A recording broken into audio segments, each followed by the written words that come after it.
and their incomes. So it's a very unique place. There are a lot of entrepreneurially people. So a warm welcome to you for having come here. So this meeting is all about the issues faced by the small businesses. Um, I would request you to say a few words to the assembled here, or all the women who are engaged in this work, and also all the small business owners, people who are involved. Yeah, a small honor by the DCC President Sri Senge Ganesh. So assembled here is all the women and the small business owners. We have some farmers, and also this area is about palm tree. The palm tree symbolizes this whole place. There's a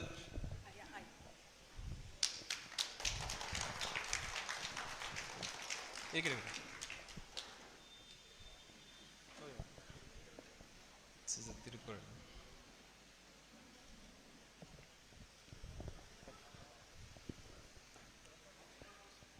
A lot of people engaged in palm tree climbing, so they are also here, and we have some farmers also. I'll now hand it over to you, Rahul. Thank you for inviting me here. It's a pleasure for me to come here. இங்க என்ன வரவேற்றதுக்கு ரொம்ப நன்றி. இங்க வர்றதுக்கு நான் ரொம்ப மகிழ்ச்சி அடைகிறேன். And I can already tell that it is going to be a learning experience for me.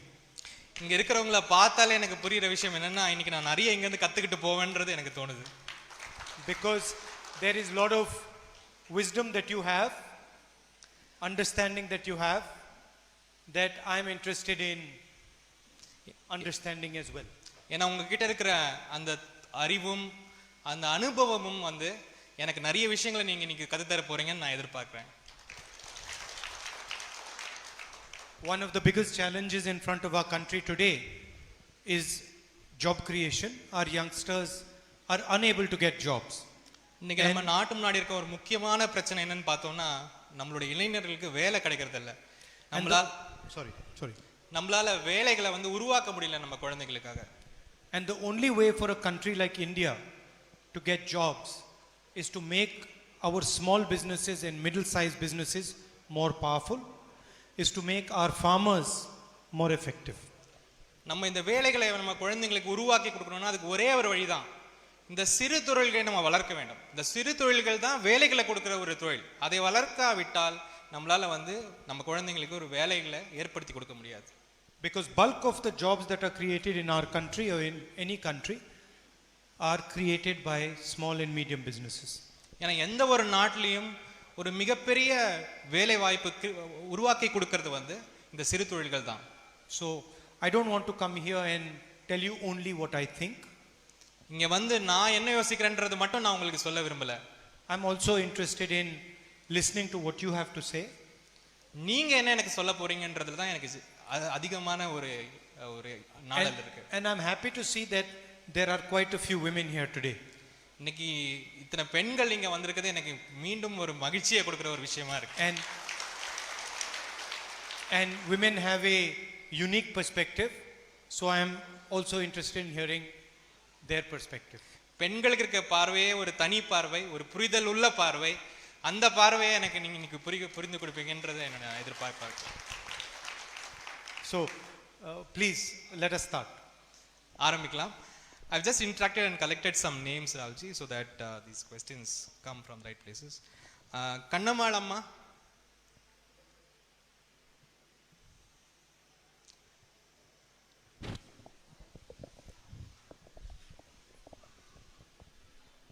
Vanakkam.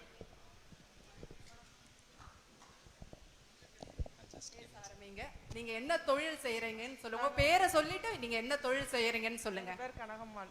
Her name is Kanagamal. நாங்க PT சுத்துறோம். She is a BD roller. It's a cottage industry here. அதான் எங்களுக்கு தொழில். 2000 பேருக்கு மேல இந்த ஊருக்குள்ளே சுத்துறோம். There are 2000 women involved in BD rolling in this little town. இந்த தொழிலை வச்சு தான் நாங்க இந்த கொரோனா காலத்துல கூட எங்களுக்கு இதை வச்சு தான் நாங்க This enterprise was the source of livelihood for these women, even during the corona period. இதை சொல்லுங்க. நீங்க கண்டினியூ படுத்துற மாதிரி சொல்லுங்க. இதுல ஏதாவது இந்த தொழில்ல ஏதாவது பிரச்சனைகள் சந்திக்கிறீங்களா? என்ன சொல்றாங்க இந்த தொழில்? இல்ல பிரச்சனை எல்லாம் ஒண்ணும் இல்ல. இத வந்து இத நிறுத்திட கூடாது. இத யாரும் நிறுத்திட கூடாது. நிறுத்திட கூடாது. பீடிங்கிறதுனால அவங்க நிறுத்திட கூடாதுன்னு நினைக்கிறீங்க. சரி, உங்க வீட்ல எத்தனை பேரு, உங்க குடும்பத்துல எத்தனை பேரு, உங்க வீட்டுக்காரர் என்ன செய்யறாங்க, உங்க பசங்க என்ன படிக்கிறாங்க, அதெல்லாம் பத்தி சொல்லுங்க. எங்க வீட்டுக்காரர் எங்களுக்கு சம்பளம் வந்து ஒரு நாளைக்கு 100 ரூபாய் தான். வீட்டுக்காரர் வந்து விவசாய வேலை தான் பார்க்காரு. Her salary, her per day salary is 100 rupees and her husband is a farmer. 400 ரூபாய் சம்பளம் வாங்குறாங்க. நான் டெய்லி 100 ரூபாய் வாங்குறேன். He earns about 400 a day and she earns 100 rupees per day. பிள்ளைய ரெண்டும் பிகாம் படிக்குங்க. Both her sons, ரெண்டு பசங்களா? ஆமா, ரெண்டு பசங்க. Both her sons are doing their BCom degree. வேற என்ன, வேற ஏதாவது பிரச்சனைகள்? உங்களுக்கு போதிய வருமானம் வருதா? மாசம் எவ்வளவு வருது? மாசம் ரெண்டு பேரும் சேர்ந்து எவ்வளவு சம்பாதிப்பீங்க? மாசங்கல ஒரு 10,000 வரும். 10,000னா Both of them together make about 10,000 rupees every month. And They're working now or they're still studying? the two sons are studying. They're doing their BCom degree, and it's the wife and the husband who earn the livelihood Right. for the family. Yeah. What is her biggest worry these days? உங்களோட மிகப்பெரிய கவலை இந்த காலகட்டத்துல உங்களோட மிகப்பெரிய கவலை என்ன? கவலைன்னா டாஸ்மாக் கவலை தான் பெரிய கவலை. She says the TASMAC shops, which is the liquor shop run by the government, those are her biggest cause of worry. And what doesn't she like about those shops? அந்த கடைகள்னால உங்களுக்கு என்ன பிரச்சனை? உங்களுக்கு ஏன் அந்த கடைகளை பிடிக்கல? என்ன இது பிரச்சனைனா மாமனார் கொஞ்சம் குடிச்சிட்டு பேசுவாரு. வீட்ல பெண்கள் இதெல்லாம் ரொம்ப கஷ்டப்படுதோம். சரி. Father-in-law drinks and then husband also has the habit because of which the women are suffering. So the husband does not agree with her view on this.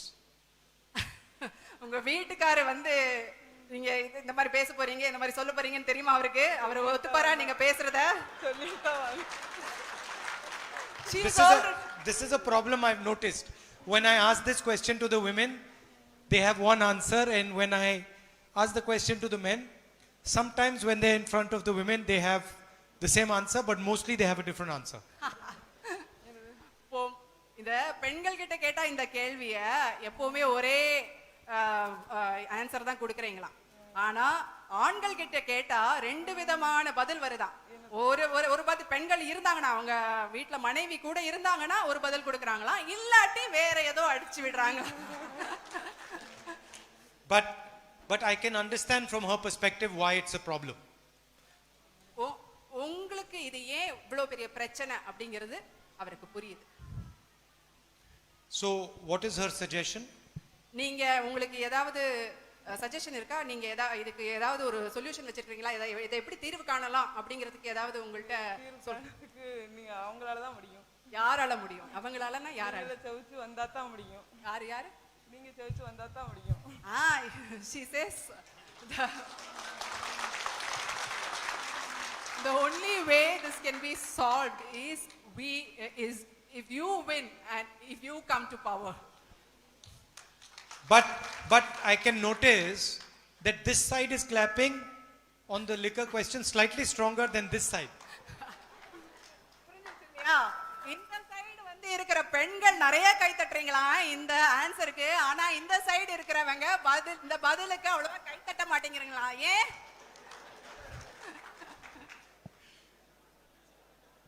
So does she roll beedies at home? வீட்ல தானே PT சுத்துறீங்க? Yes. And does she get any medical issues as a result of this? So இதனால உங்களுக்கு வந்து health ஏதாவது உடம்புக்கு ஏதாவது பாதிப்பு? இல்ல, அதெல்லாம் பிரச்சனை இல்ல. She says nothing like that. okay. And she doesn't smoke beedies, or husband doesn't smoke beedies or anything like that? Just making sure. வீட்ல யாராவது பீடி பிடிப்பாங்களா? இல்ல, யாரும் பீடி பிடிக்க மாட்டாங்களா? வீட்டுக்காரரும் பிடிக்க மாட்டாரா? வீட்டுக்காரர் பிடிப்பாரா? பிடிப்பா. Husband smokes. சரி, வேற ஏதாவது சொல்லணுமா உங்களுக்கு? Do you have anything to say, sir? No, no. Okay. That's. ரொம்ப நன்றிமா. Ask her, how has the BD business changed over the last 5-10 years? நீங்க சொல்றீங்களா இல்ல வேற யாராவது அந்த பீடி தொழில் செய்யறவங்க? இந்த பீடி சுதா இருக்கிறீங்களாங்க? இந்த உங்க பீடி தொழில் எந்த விதத்துல இந்த காலகட்டத்துல மாறி இருக்கு? காலகட்டத்துல உங்க பீடி தொழில் எப்படி மாறி இருக்கு? சுதா வாங்க, முன்னாடி வாங்க. 7 வயசுல 8 வயசுல PT சுத்துதேன். She started rolling beedies when she was 8 years old. படிக்க தெரியாது. She does not know to read and write. இப்போ 54 வயசு ஆகுது. She is 54 now. 2 பொண்ணு 2. She has 2 girl children. PT தான் இன்னும் சுத்துதோம். அவங்களும் பீடி தான் சுத்துறாங்களா? வீட்டுக்காரர் வந்து கூலி வேலை பார்ப்பாரு. Her husband is a daily wage earner. 2 பெண்களும் என்ன பண்றாங்க? 2 பொண்ணையும் கல்யாணம் கட்டி கொடுத்துட்டு. She has married off both her daughters. எங்களுக்கு வந்து இப்போ 2 பேருக்குமே பென்ஷன் வருது. ஆனா கம்மியா வருது. 800 900 இவ்வளவுதான் வருது. இது எந்த மாதிரி பென்ஷன் இது? எங்களுக்கு பீடி பென்ஷன். பீடி நான் சுத்துனதுக்கு 800 900 இவ்வளவுதான் வருது. நீங்க அப்பனா ரிட்டையர் ஆயிட்டீங்களா? இன்னும் ரிட்டையர் ஆகிட்டு. ஆனா இப்போ வந்து புள்ளியால 2 கல்யாணம் கட்டி கொடுத்துட்டோம். அதுக்கு வருமானம் வந்து வீட்டுக்காரருக்கு சுகர் பிரஷர் அப்படின்னு நோய் இருக்கு. இத நான் சொல்லிறேன், ஒரே ஒரு second. She is retired as a BD worker. She receives a pension of 800 rupees. She says that is not enough, and her husband is not well. He is a diabetic patient. எங்களுக்கு இந்த pension கொஞ்சம் கூடுதல் வந்தா கூட நம்ம வேற எதுவும் கேட்கல. இந்த பென்ஷன் வந்து எல்லாருக்குமே தான். இப்போ பீடி சுத்துறவங்களுக்கு எல்லாருக்குமே இப்போ அவ்வளோதான். அந்த 1000 வரைக்கும் தான் வருது. எங்களுக்கு வந்து ரொம்ப கம்மியாக வருது. எங்களுக்கு இந்த பீடி பென்ஷன் கொஞ்சம் கூட வந்தாலுமே எங்களுக்கு அதை வச்சு நாங்கள் சாப்பிட்டுக்கிடுவோம். If the BD pension can be raised, the pension meant for BD workers is raised, that will be of great help to people like her. Nandri. Super. Manikandan இருக்கீங்களா? மணிகண்டன்.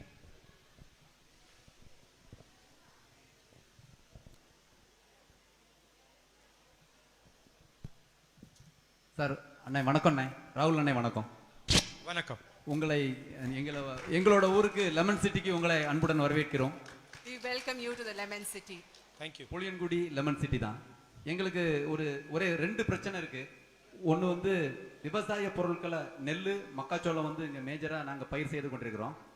அந்த நெல் The main crops here are maize and paddy.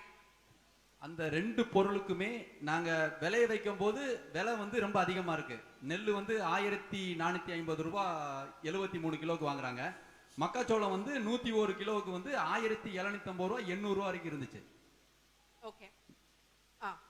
விலைய வைக்கிற போதுனா என்ன? அறுவடைக்கு முந்தி. Okay. Right after their harvest, the price is very high for both rice, that is paddy, and for maize. விவசாயிகளுக்கு வந்து ப்ராப்பரா அந்த நெல்மணிகளையும் மக்காச்சோளத்தையும் காய வைக்கிறதுக்கு இங்க களங்கள் எதுவுமே கிடையாது. They do not have spaces for drying paddy and maize. அத வந்து ரோட்ல போட்டு தான் நாங்க காய வச்சுக்கிட்டு இருக்கோம். They dry it on the road. Moisture வந்து 14 பாயிண்ட் இருந்தா தான் மக்காச்சோளத்தை வாங்குவாங்க. அதே மாதிரி நெல்லுமே அறுவடை பண்ணின உடனே வாங்க மாட்டாங்க. அதை கொஞ்சம் உணர்த்தி எடுத்தா தான் எங்களுக்கு வந்து அதை வியாபாரி வந்து வாங்கிட்டு போவாங்க. If the moisture level is high, if it is above 14 points, they do not procure it from them, both maize and rice. How long does it take to dry the paddy and the... மக்காச்சோளமா இருந்தா 3 நாள் ஆகும். 3-4 நாள் நல்ல வெயில் அடிச்சிச்சுனா. நெல்லா இருந்தா 1 நாள் காய வைக்கணும். If it is maize, it takes 3 to 4 days. If it is rice, it takes a day. அந்த சமயத்துல தான் எங்களுக்கு மழையே பெய்யும். நாங்க விளைய வைக்கும் போது விளைய வைக்கிறதுக்கோ இல்லனா தண்ணிக்காக we are facing a problem. ஆனா அந்த சமயத்துல மழை பெய்யாது. அறுவடை பண்ணி ரோட்ல குமிச்சி கிடக்கும் போது மழை பெய்யும். Usually there is drought here, but when the drying season arrives, it starts raining. அப்போ 1450 ரூபாய் வித்த நெல்லு 1250 ரூபாய் ஆயிரும். இன்னொரு தடவை சொல்லுங்க. 1450 ரூபாய் வித்த நெல்லு வந்து 1200 ரூபாய் 250 ரூபாய்க்கு வந்துரும். So what happens is there is suddenly a drop in price. What used to sell at 1450 drops to 1200 rupees. எங்களுக்கு எங்களுடைய லாபத்துல வந்து ஒரு மூடையில 200 ரூபாய் நாங்க நஷ்டப்படுறோம். For every sack of rice they sell, they lose up to 200 rupees. That's the loss. And this reason is mainly because of the storage problem, or there are other problem also? Storage problem. Storage problem. Storage problem. Drying problem. Storage problem. எங்களுக்கு வழிகாட்டுதலுக்கு நல்ல வழிகாட்டு குழுக்கள் இல்ல. எங்களுக்கு அடிப்படை ஆதாரம் விலை என்ன அப்படிங்கிறது எங்களுக்கு யாருக்கும் தெரியறது இல்ல. They don't have much guidance available, and they are not informed about the MSP, the minimum support price. Right. ஆட்டோமேட்டிக்காவே எங்கள்ட்ட இருந்து குறைந்த விலைக்கு கொள்முதல் பண்ணிட்டு போயிடுறாங்க. எங்களுடைய லாபம் வந்து வருமானம் வந்து அடிபட்டு போகுது. அசலுக்கு மட்டும்தான் நாங்க கூலிக்கு வேலை செய்யற மாதிரி தான் எங்களுக்கு இருக்கு. So they procure from them at a cheap rate, and then they sell it at a high price, and then finally they don't get anything. It's almost like they are. Has he heard about the Prime Minister's new agricultural laws? பிரதம மந்திரியோட இந்த வேளாண் சட்டங்களை பத்தி தெரிஞ்சதா உங்களுக்கு? இந்த 3 வேளாண் சட்டம் வந்திருக்குல புதுசா. வேளாண் சட்டங்களை பத்தி அவ்வளவா தெரியாது எங்களுக்கு. He doesn't know that much about the laws. Good. நல்லதுன்றாரு. Because otherwise you would be very disturbed. ஒருவேளை உங்களுக்கு அதை பத்தி புரிஞ்சிருந்ததுன்னா ரொம்ப கஷ்டப்படுவீங்க, மன உளைச்சலுக்கு ஆகுவீங்கன்றாரு. The 3 laws are designed to destroy small farmers. இந்த 3 வேளாண் சட்டங்களும் இந்த விவசாயியை எப்படி அழிக்கிறதுன்னு யோசி போட்ட சட்டங்கள் மாதிரி தெரியுது. And to make it easier for really big businesses to take the money that is there in the agricultural system. சிறு விவசாயிகளை, குறு விவசாயிகளை அழிச்சிட்டு பெரும் தொழில்கள் இந்த விவசாய ஒரு ஏரியால எந்த அளவுக்கு காசு சம்பாதிக்க முடியும்னு யோசிச்சு அவங்களுக்காகவே போட்ட ஒரு சட்டமா கூட தோணுது. I don't want to disturb you by telling you the details, but I would be doing a disservice to you if I didn't tell you the details. இந்த நல்ல ஒரு சூழ்நிலையில அதை பத்தி சொல்லி உங்களுக்கு மன உளைச்சலை கொடுக்க வேண்டாம்னு நான் நினைக்கிறேன். ஆனால் நான் இவ்வளவு தூரம் வந்துட்டு பத்தி சொல்லாம போனா அது தப்பாகும். There are 3 laws. The first law allows the biggest businessmen to buy wheat, rice, vegetables, fruits wherever they like and in whatever quantity they like. 3 சட்டங்கள் இருக்கு. முதல் சட்டம் எப்படிப்பட்ட சட்டம்னா, இந்த பெரிய தொழில் முதலாளிகள் இருக்காங்கல்ல, அவங்க வந்து அவங்களுக்கு தேவையான கோதுமை, அரிசி, காய்கறி எதை வேணா, எங்க வேணா, எவ்வளவு குவாண்டிட்டி வேணா வாங்கலான்ற மாதிரி அந்த சட்டம் இருக்கு. The second law allows those same big businessmen to store as much wheat, rice, fruit, vegetables as they like. அந்த ரெண்டாவது சட்டம் இருக்குல்ல, இப்போ இவங்க வாங்கின எல்லா கொள்முதல் பண்ண எல்லா பொருட்களையும் எவ்வளவு வேணா பதுக்கி வைக்கலான்ற லெவலுக்கு அந்த சட்டம் இருக்கு. In their silos for as long as they like. எவ்வளவு நேரம் வேணா அவங்க பதப்படுத்தி வச்சுக்கலாம், அதை ஒரு பதுக்கி வச்சுக்கலாம் அவங்க எவ்வளவு நாளுக்கு வேணா. And the third law says that if a farmer tries to contest the price that he is being offered, the farmer cannot do it in a court of law. ஒருவேளை மூணாவது சட்டம் எப்படின்னா, ஒருவேளை விவசாயி வந்து அவனுடைய விளைபொருளுக்கு தக்க விலை கிடைக்கல அப்படின்ற ஒரு விஷயத்தை அவன் வந்து எதிர்கொள்ளணும்னு நினைச்சா அவன் முறையிடுறதுக்கு அவன் கோர்ட்டுக்கு தான் போய் முறையிட முடியும், வேற எங்கேயும் போய் அவனால பார்கெயின் பண்ண முடியாது. Your problem right now, your price problem is that you do not have market power. இப்ப நம்ம கிட்ட இருக்கிற விவசாயிகள் கிட்ட இருக்கிற பிரச்சனை என்னன்னா, சந்தை விலையை நம்ம நிர்ணயிக்கிறது இல்ல, சந்தையை நம்ம நிர்ணயிக்க முடியல நம்மளால. Because you are small. ஏன்னா நம்ம சின்ன லெவல்ல நம்ம விவசாயம் பண்றதுனால நம்மளால அது முடியல. But these 3 laws will make the situation much worse than it is today. இன்னைக்கே இந்த நிலைமை இப்படி இருக்கும்போது இந்த 3 சட்டங்களும் அமலுக்கு வந்து எல்லாம் ஆரம்பிச்சதுன்னா இன்னும் நம்மளைய ஒரு நலிவடைஞ்ச ஒரு சமுதாயமா மாத்தும். That is why we are fighting these laws in the parliament, and we are fighting these laws outside parliament as well. அதனால தான் நாங்க இந்த 3 வேளாண் சட்டங்களையும் நம்ம பார்லிமெண்ட்டுக்கு உள்ளேயும் சரி, பாராளுமன்றத்துக்கு உள்ளேயும் சரி, வெளியும் சரி கடுமையாக எதிர்க்கும் ஒரு முயற்சியில் ஈடுபட்டு இருக்கோம். We don't want the Indian agricultural system to belong to 1 or 2 people. It should belong to all Indians. இந்தியாவில் இருக்க இந்த விவசாயம் வந்து யாரோ ஒரு 4 பேர்கிட்ட போய் மாட்டிக்க கூடாது, அவங்களுடைய ஒரு கட்டுப்பாட்டுக்குள்ள வரக்கூடாதுன்றதுல நாங்க தெளிவா இருக்கோம். இந்த விவசாயம் என்றது, இந்த இந்தியா விவசாயம்ன்றது எல்லா விவசாயிக்கும் ஒரு உரிமையான ஒரு தொழிலா இருக்கணும். And the government should be making your life easier, not more difficult. அரசாங்கம் எதுக்கு இருக்கு? மக்களுடைய வாழ்க்கையை இன்னும் சரிப்படுத்துறதுக்கு, இன்னும் கூட வந்து சீரமைக்கிறதுக்கு தான் அரசாங்கம் இருக்கே தவிர இன்னும் வலியை தர்றதுக்கு அரசாங்கம் இல்லை.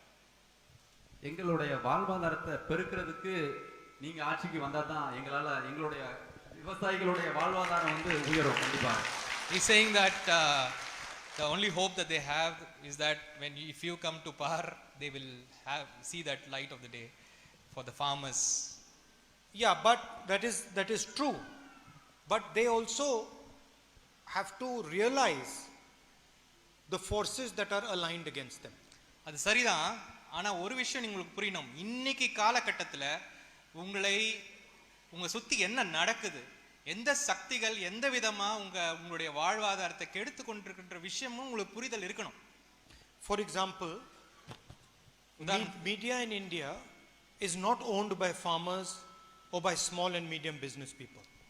ஒரு உதாரணத்துக்கு இன்னைக்கு மீடியாவை பார்க்குறோம், ஊடகத்தை வந்து எந்த ஒரு விவசாயி சார்ந்த குழுக்களோ இல்லை எந்த ஒரு விவசாய சங்கங்களோ இன்னைக்கு வந்து மீடியா கண்ட்ரோல்ல இல்லை. மீடியா யாருமே விவசாய சார்ந்தவங்க கண்ட்ரோல்ல இல்லை. And because they're not owned by farmers and small businesses, they will never speak what is in the interest of farmers and small business people. அதனால விவசாயத்தை சார்ந்தவர்களும் குழுக்களும் ஊடகத்து மேல கண்ட்ரோல் இல்லாததுனால என்னைக்குமே ஊடகம் வந்து விவசாயத்தை பத்தி பேச போறது கிடையாது, விவசாயத்துக்கு எது நல்லது கெட்டது பத்தி பேச போறது கிடையாது. So it is the duty of the government to provide you information, to keep you updated and to make sure that you are protected. அப்ப அரசாங்கத்துடைய வேலை என்ன? அரசாங்கத்துடைய வேலை விவசாயிகளுக்கு தேவையான சரியான தகவல்களை சரியான ஒரு அட்வைஸை வந்து நம்ம டைமுக்கு கரெக்டான நேரத்துக்கு கொடுக்க வேண்டிய ஒரு கட்டாயமும் ஒரு கடமையும் அரசாங்கத்துக்கு இருக்கு. Another example would be that banks treat big businesses very differently than they treat farmers. அப்படியே நம்ம வங்கிகளை எடுத்துப்போம். இன்னொரு உதாரணம், வங்கிகள் வந்து பெருந்தொழில்களை எப்படி அவங்க நடத்துறாங்களோ சின்ன விவசாயிகளோ அவங்கள எப்படி நடத்துறாங்க, ரெண்டுத்துக்கும் பெரிய வித்தியாசம் இருக்கு. Big businessman can take as much loan as he wants, and then if his project fails, the government will write off the loan. பெரிய பெருமுதலாளிகள் எவ்வளவு வேணா ஒரு வங்கியில போய் கடன் வாங்கலாம், அவங்களுக்கு வந்து கூப்பிட்டு கடன் கொடுப்பாங்க. பட் அப்படியே அவங்க கடனை கட்ட முடியலன்னா கூட அரசாங்கமே அந்த கடனை கட்டுற ஒரு அவல நிலை இருக்கு. But if the farmer cannot pay off the loan, he goes to jail. ஆனா ஒரு சிறு விவசாயி ஒரு கடனை கொடுக்க முடியலனா அவனை ஜெயிலுக்கு அனுப்புற ஒரு அவல நிலையும் இங்க இருக்கு. So my point is that we are living in an unfair country. நம்ம ஒரு சீரான ஒரு அரசாங்கம் சீரான ஒரு நாட்டில் இருக்கிற மாதிரி எனக்கு தெரியல.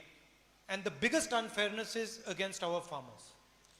அதுல மிகப்பெரிய கொடுமை வந்து நம்மளுடைய குறும் விவசாயிகளுக்கு தான் நடந்துட்டு இருக்கு. And it happens every single day. ஒரு நாளும் நடந்துட்டு இருக்கு. உண்மைதான். Thank you. I hope I didn't உண்மையிலே நீங்க சொன்னது ரொம்ப by what I said. எனக்கு மட்டும் இல்ல, என்னை மாதிரி எத்தனையோ விவசாயிகள் இங்க வந்து உட்கார்ந்துருக்காங்க. அவங்க எல்லாத்துக்குமே வேளாண் சட்டத்தோட தீமைகளை பற்றி ரொம்ப தெளிவா எங்களுக்கு புரிஞ்சிருச்சு. கண்டிப்பாக வருகின்ற இதுல வந்து அதோட ரிசல்ட்டை வந்து நம்ம எல்லாருமே பார்க்கலாம். அவர் சொன்னதை நினைச்சு யாரும் மன உளைச்சலுக்கு ஆக வேண்டாம்னு சொல்றாங்க. பட் இந்த விஷயங்களை புரிஞ்சுக்கணும், எல்லா விவசாயிகளும் விழித்து கொள்ள வேண்டும் என்றது அவருடைய எண்ணம். அடுத்ததாக திரு ரத்னவேலு ஐயா. ரத்னவேலு ஐயா முன்னாடி வந்துருங்க ஐயா, மைக் கொடுத்துருங்க ஐயாக்கு.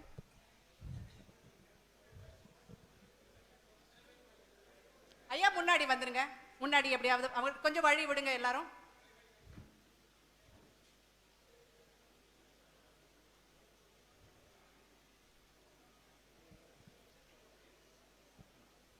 வணக்கம். இந்திய திருநாட்டின் பாராளுமன்ற உறுப்பினர் ஐயா ராகுல் காந்திஜி அவர்களுக்கு எங்களது செண்பவல்லி கால்வாய் மூலமாக தண்ணீர் பெறும் விவசாயியின் சார்பாக நன்றியை தெரிவித்துக் கொள்கிறேன். He is saying that he is wishing you from the farmers who belong to the Shenbagavalli canal. There's a canal There's a project called Shenbagwali project. It is a reservoir. All the farmers who are the riparian farmers of this reservoir, they wish you a warm welcome. Thank you. இந்த செண்பவல்லி கால்வாய் 300 ஆண்டு கால வரலாற்றை கொண்டுள்ளது. It has this particular canal, the Shenbagwali canal, has a 300-year history. இக்கால்வாய் Sivagiri ஜமீன்தாரும் Travancore சமஸ்தானமும் இணைந்து இருவரும் பேச்சு நடத்தி அந்த ஒப்பந்தத்தின் அடிப்படையில் 1733 ஆண்டு கட்டப்பட்டது. 1733 1733. The canal was constructed under an agreement between the Travancore king and the Zamindar, the landlord of this region, Sivagiri landlord of this region, in 1773. So later. இக்கால்வாய் மூலமாக 220 ஆண்டுகள் தமிழ்நாட்டில் உள்ள, அதாவது குறிப்பாக மூன்று மாவட்டங்கள், தென்காசி, விருதுநகர், தூத்துக்குடி, இம்மூன்று மாவட்ட விவசாயிகள் பயன்பட்டு வந்தார்கள். Through this canal, for 260 years, 3 districts in Tamil Nadu, Tenkasi, Tirunelveli, Thuthukudi, Tenkasi, Virudunagar, Thuthukudi. The 3 districts are benefited because of the canal for the past 260 years. இக்கால்வாய் மூலமாக 25000 ஏக்கர் பாசன நிலங்களும் அப்பகுதியில் உள்ள விவசாயிகள் குடிநீருக்காகவும் இத்தண்ணீர் பயன்பட்டு வந்தது. This canal supplies drinking water as well as irrigates about 25,000 acres of land in these 3 districts. இந்நிலையில் 1955 ஆண்டு பெய்த பெருமழையின் காரணமாக செண்பகவல்லி கால்வாயின் தடுப்பு சுவர் உடைந்தது. In 1995, due to heavy rains, there was a breach in the wall of the canal. இந்த உடைந்ததின் காரணமாக தமிழ்நாட்டிற்கு வந்து கொண்டிருந்த தண்ணீர் கேரள பகுதிக்கு சென்றது. Because of this, the water that had to come to Tamil Nadu, it started getting diverted to Kerala. அப்பொழுது தமிழ்நாட்டின் முதலமைச்சராக இருந்த மாண்புமிகு காமராஜ் அவர்களின் முயற்சியில் 1959 ஆண்டு முதல் 62 ஆண்டு முடிய அக்கால்வாய் மீண்டும் சீரமைக்கப்பட்டது. At that time, when Thiru K. Kamaraj was the chief minister of our state, the canal was, underwent repair, and between 1955 and 1962, and the water supply was resumed. இதற்கிடையில் 1965 ஆண்டு பெய்த பெருமழையின் காரணமாக மீண்டும் அக்கால்வாயின் தடுப்பு சுவர் உடைந்தது. இந்த வருஷம் ஐயா 1965. In 1965 again there were heavy rains, because of which the wall, there was a breach again. இப்பகுதி விவசாயிகளின் பல வேண்டுகோளை தமிழ்நாடு அரசுக்கும் கேரள அரசுக்கும் வைத்து 20 ஆண்டு காலமாக மேற்படி உடைப்பை அடிக்க எவ்வித நடவடிக்கையும் எடுக்கவில்லை. The farmers of this region have been speaking to the government in Tamil Nadu as well as in Kerala, requesting them to mend this wall, but there has been no step to take action. இதன் காரணமாக 2003 ஆண்டு சிவகிரி விவசாயிகள் சங்கத்தின் சார்பாக சென்னை உயர்நீதிமன்றத்தில் ஒரு வழக்கு தொடுக்கப்பட்டது. The Sivagiri Farmers Association filed a case in the High Court. 2006 ஆண்டு 8 வாரங்களுக்குள் மேற்படி உடைப்பை சரி செய்ய வேண்டுமென இரு மாநில அரசுக்கும் உயர்நீதிமன்றம் உத்தரவிட்டது.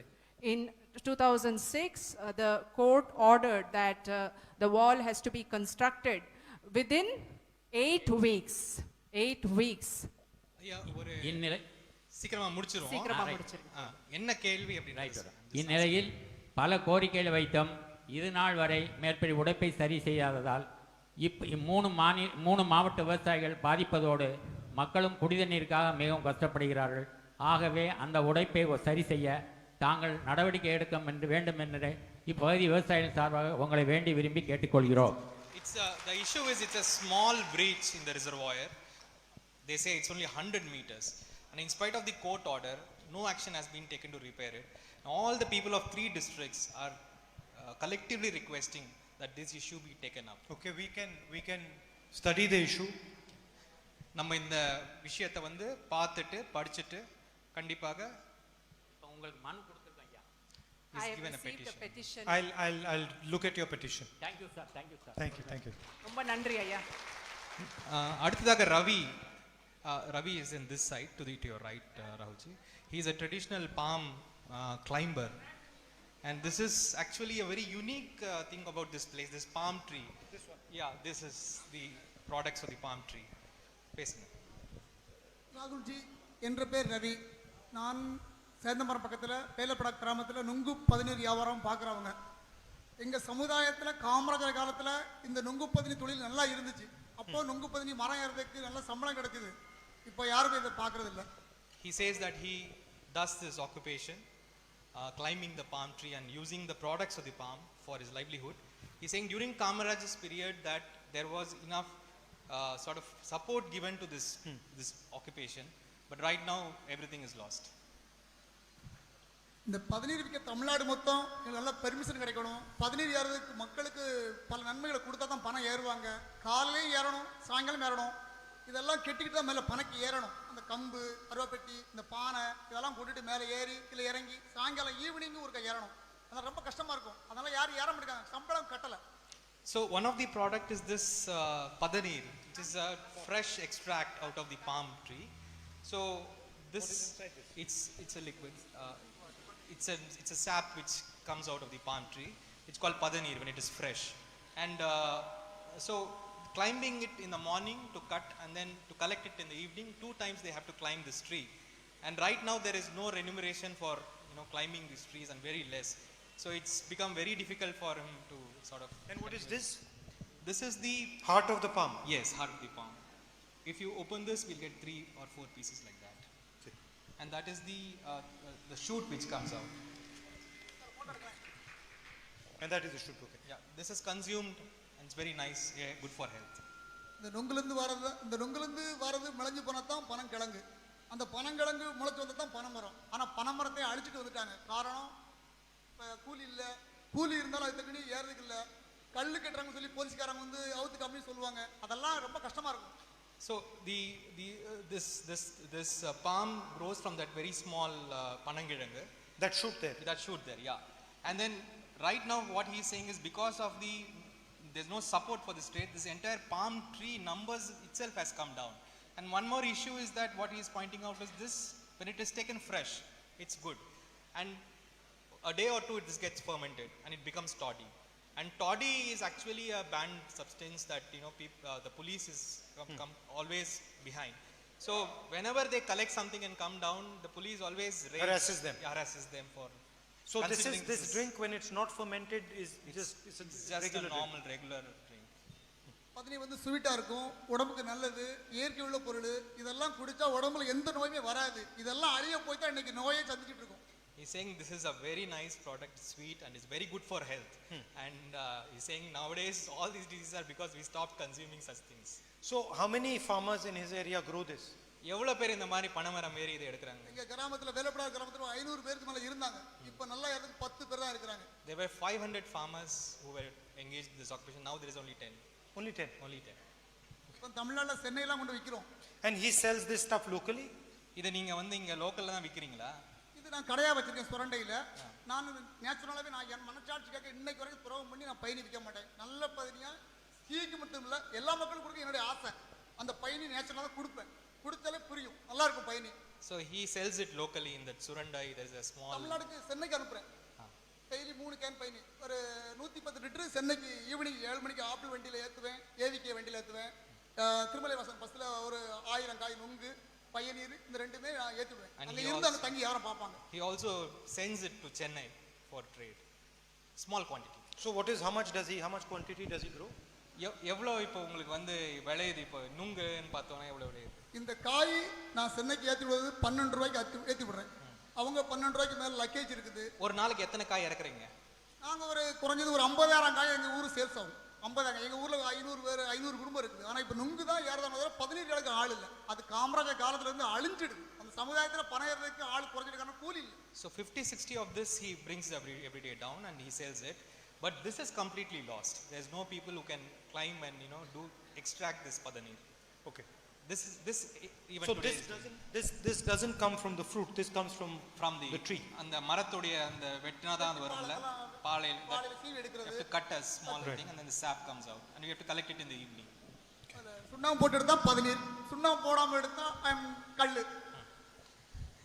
There is this calcium which if you put it then it becomes the padanir, that normal thing. Otherwise it becomes gets fermented. Okay. அதுல பதநீர்ல காய்ச்சி எடுத்தா கருப்பட்டி வரும். கருப்பட்டி காப்பிலாம் குடிச்சா சுகர் நோயே வராது முதல்ல. So when you sort of evaporate this, you get this brown jaggery. That's very good for health. Okay. Even for a substitute for sugar also. Okay. இதை பதநீர் கொஞ்சம் ஜீ குடிச்ச போது ரொம்ப மனசார ஆசை. ஜீ சாப்பிட்டு கேட்டுக்கேன். குடிச்சா ரொம்ப சந்தோஷமா இருக்கும். இப்ப வேண்டாம். ஏன்னா பையனுக்கு நல்லது, உடம்புக்கு நல்லது. நம்ம கொடுப்போம். What Pack பண்ணி. what's he saying? He's saying that he should give you, if he will be very happy if you drink this. As long as it is not fermented, I'm okay with it. இது கல்லா இல்லாத வரைக்கும் அவருக்கு ஓகேன்றாரு. கல்லா இல்ல. கல்லு கிடையாது. கல்லு வேணா. Otherwise I'll get into trouble. சொல்லட்டும். சாயங்காலம் 6:30க்கு குற்றால ரெஸ்டாரண்ட் கொண்டாந்து கொடுக்குறேன். No, he's saying that if you wish, he'll get it at 6 o'clock and give it to you. I don't mind trying it. No, Not the fermented one, this one. He's meaning that. No, I don't want that one. அது வேண்டாம். இது பயிர் வேணும் கொண்டாந்து கொடுக்குறோம். Right. நல்லா இதான் எங்களுக்கு நீங்க பிரதமரான பிறகு இந்த நுங்கு பயிர் தொழிலை எங்களுக்கு பெரிய லெவல்ல கொண்டு போய் இந்தியா லெவல்ல கொண்டு போகணும். அதான் எங்களுடைய ஆசை. When you become the prime minister, he wants you to recognize this occupation and restart this whole business of extracting this padanir. Okay. Palm tea. Okay. Thank you. Thank you. Nandri. Nice. Okay. Okay. Thiru Yunus. Can they tell me a little bit about the lemon situation? Yeah. He's the one. Mic யூனிஸ் ஐயா கையில கொடுங்க. He's the one who's to. வந்துருச்சு. He'll talk about that. இது ஐயா வந்து முக்கியமா வந்து எலுமிச்சத்தை பத்தி கொஞ்சம் பேச சொல்றாங்க. கேட்காங்களோ எலுமிச்சத்தை பத்தி கொஞ்சம் சொல்லுங்க. ஐயா அவர்களுக்கு வணக்கம். வணக்கம்.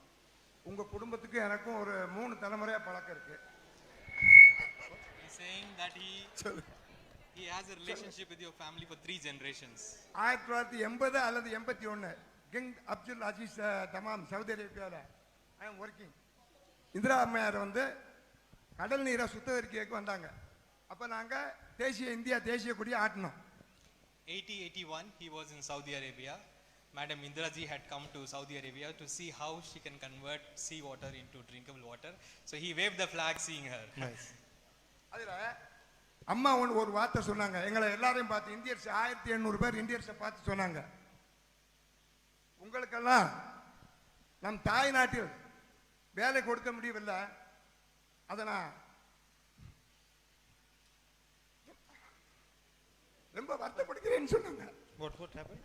He says Indiraji said seeing them in Saudi Arabia, I feel sorry that I am not able to give you jobs in the country.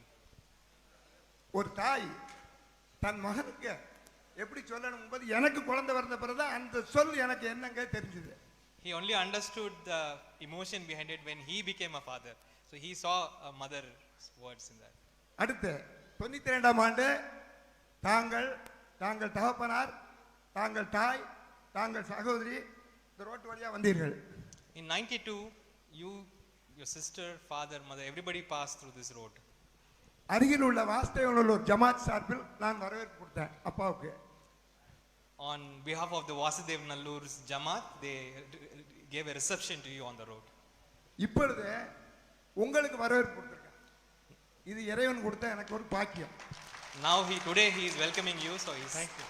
Next ஒரு இறைவன்ட்ட ஒரு துவா கேட்க, நீங்க பிரதமரா வரணும், நான் சால்வை கொடுக்கணும். His next prayer to the God is that you should become the prime minister and he should give you a shot. அப்படி வரும்போது எனக்கு நீங்க தடுக்க கூடாது, நாம சால்வை போடுறதுக்கு நீங்க அனுமதி கொடுக்கணும். And that day he is instructing that you should never stop me, I will give you a shot. Okay. We'll honor you with a shawl. இப்பொழுது நான் விவசாய சங்க தலைவரா இருக்கேன் புளியங்குடியில. He is the Farmers Association head in Puliyangudi. உற்பத்தியாளர் குழு தலைவரா இருக்கேன். மோடியும் எடப்பாடியும் என்னைய போட்டிருக்காங்க உற்பத்தியாளர் குழு தலைவர். He is also the head of the Producers Association, and Mr. Modi and Mr. Edupadi Palaniswamy, the Chief Minister, have appointed him as the head. சொல்லுங்க ஐயா.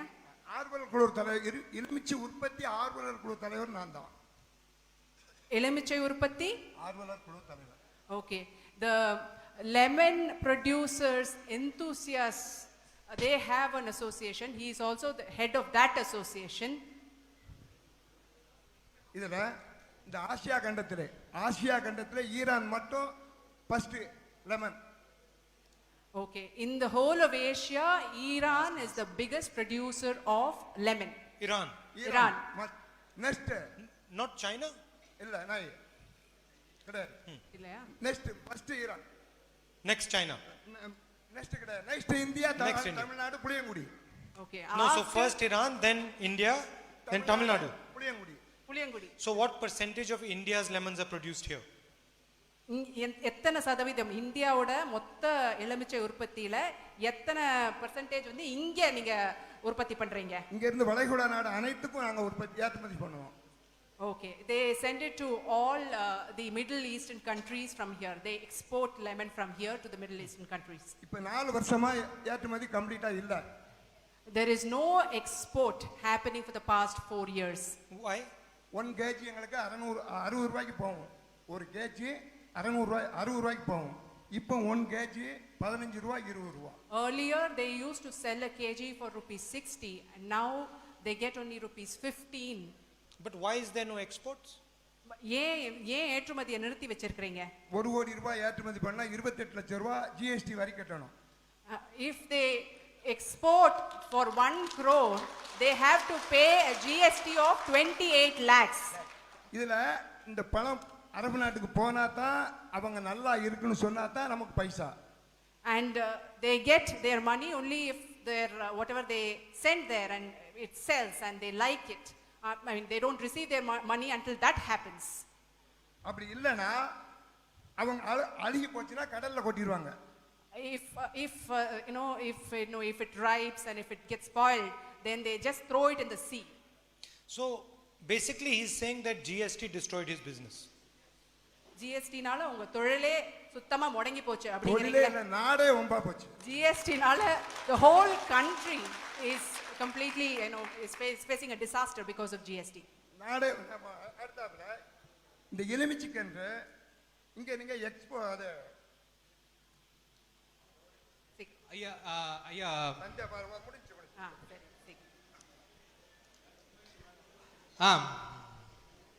இது என்ன? ரெண்டாவது தனி மார்க்கெட். இந்தியாவிலே 2 எலுமிச்சை மார்க்கெட் புளியங்குடியில் மட்டும்தான் இருக்கிறது. தனி market. In the whole of India, Puliyangudi is the only town that has a specialized market for lemon. There are 2 markets.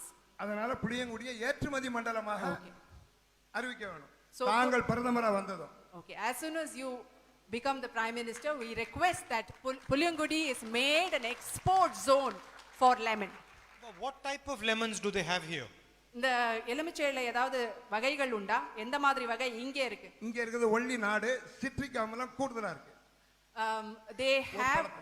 They have a very indigenous variety which has a high percentage of citric acid. And it's the small one? சின்னதா இருக்குமா பெருசா இருக்குமா? Whatever that has been placed there, you can take a look at it. ஒரு காய் யாராவது எடுத்து கொடுங்கம்மா. ஒரு காய் வந்து 60 கிராம் அல்லது 70 கிராம் இருக்கும். இது எங்கே இந்தியாவில் எங்கே உலகத்திலே கிடையாது. Each fruit weighs about 60 grams and this is not produced anywhere else in India. So who does he sell the lemons to? யாருக்கு நீங்க விக்கிறீங்க? இங்க நாங்க வந்து ஏஜென்ட் கொடுத்துறோம். They sell it to an agent. 60 agent பெரிய ஏஜென்ட் இருக்காங்க. There are 60 big agents in this region. கீழ தட்டி நாங்க ஓபன் ஏலம் விடுறோம். மார்க்கெட் ஏலம் விடுது. ஓபன் ஏலம். Okay, there is a bidding that happens and open ஏலம். it's an open bidding which they bid for it's the price of in the the lemon. market, in a farmer's market. then ஒரு விவசாய மார்க்கெட்ல இது நடக்குமா? தனிநபர் and விவசாயிகள். தனிநபர் வியாபாரம் பார்க்கிறது தனிநபர். வியாபாரம் பார்க்கிறது தனிநபர். கொண்டு வந்து கொடுக்கக்கூடியது விவசாயி. ஒரு சங்கத்துல நீங்க இந்த ஏலம் விடுறது வந்து தனித்தனியா? தனித்தனியா. No, it doesn't happen in a in a marketplace. It is it is individually done between the farmer and the buyer.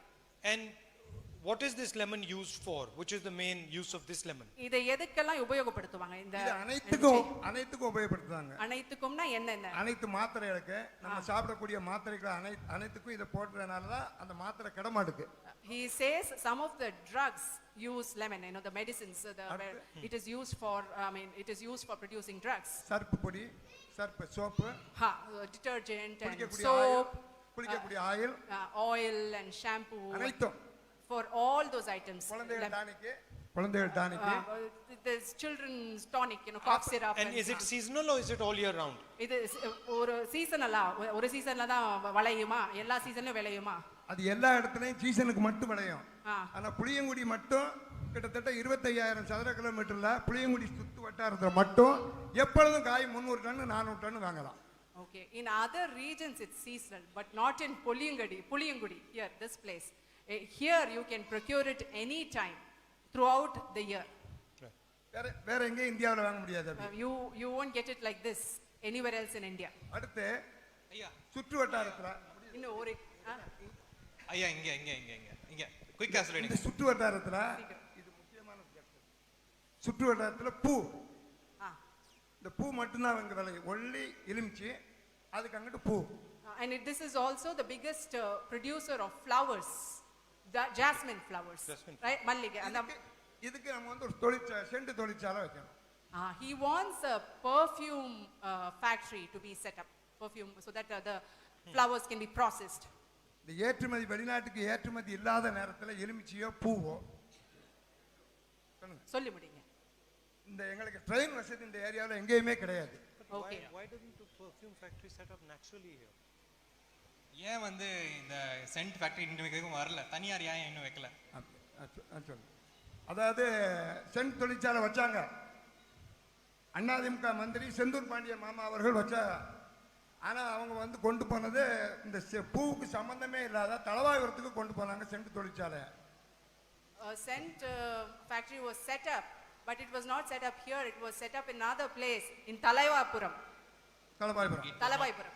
இங்க இருந்து கிட்டத்தட்ட 40-50 மைல் இருக்கும். It is about 50 kilometers from here. அதனால யாரும் போவதற்கு வழி இல்ல. 2 கிலோ பூ கொண்டு அங்க போனா பஸ்ஸுக்கு தான் சார்ஜ் சரியா இருக்கும். Okay, so they are not able to supply their flowers there, because if they have to carry about 2 kgs of flower in the bus, you know, it won't get them any profit. They won't make any money. அடுத்து எலுமிச்சி பதப்படுத்துறதுக்கு கடையனூர்ல வச்சிருக்காங்க.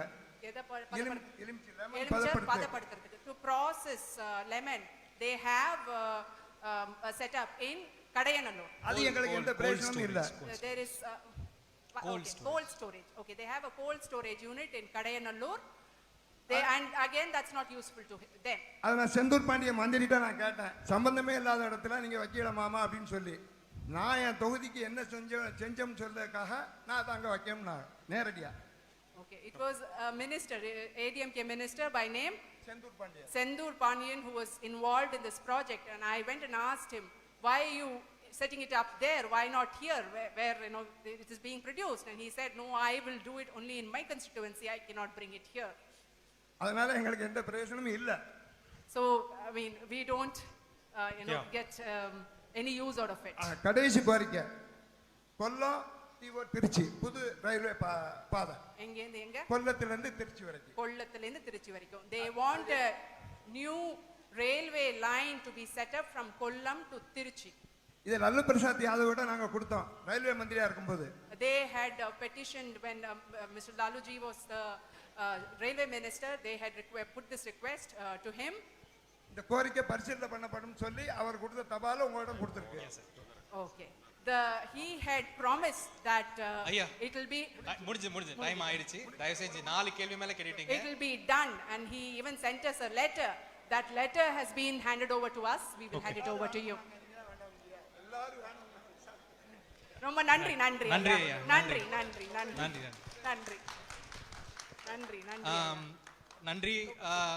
I think we just have time for that much, Rahulji. Yeah, you're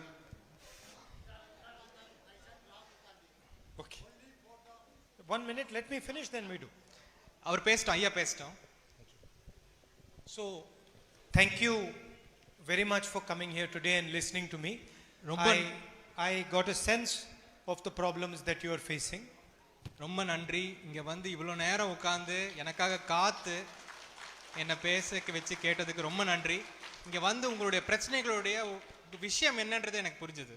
It was interesting to hear exactly how a badly designed GST has hurt our lemon farmers. இந்த தப்பாக ஒரு வடிவமைக்கப்பட்ட ஒரு GST எனும் அந்த வரி எந்த அளவுக்கு ஒரு பாதிப்பை ஏற்படுத்தியிருக்கின்றது எனக்கு கிளியராக புரியுது. And the difficulty faced by the ladies who work in the BD industry. பிடி தொழிலில் ஈடுபடும் பெண்கள் ஏற்படும் கஷ்டங்களும் எனக்கு இன்னைக்கு புரிஞ்சுது. I would have liked to spend more time with you, more time speaking to you and listening to you. என்னால் முடிஞ்சா இன்னும் கொஞ்ச நேரம் உங்களோட உட்கார்ந்து பேசணும்னு எனக்கு ஆசை இருக்கு. But unfortunately I've got other meetings that I have to go to. ஆனால் துரதிருஷ்டவசமா இன்னும் ரெண்டு எனக்கு ஒரு மீட்டிங் இருக்கிறதுனால. So once again thank you very much for your time. மறுபடியும் ரொம்ப ரொம்ப நன்றி. என்னை இவ்வளோ நேரம் உட்கார்ந்து நீங்கள் எல்லாம் அமைதியாக கேட்டதுக்கு நன்றி. Namaskar, vanakkam. நமஸ்காரம். தேங்க்யூ.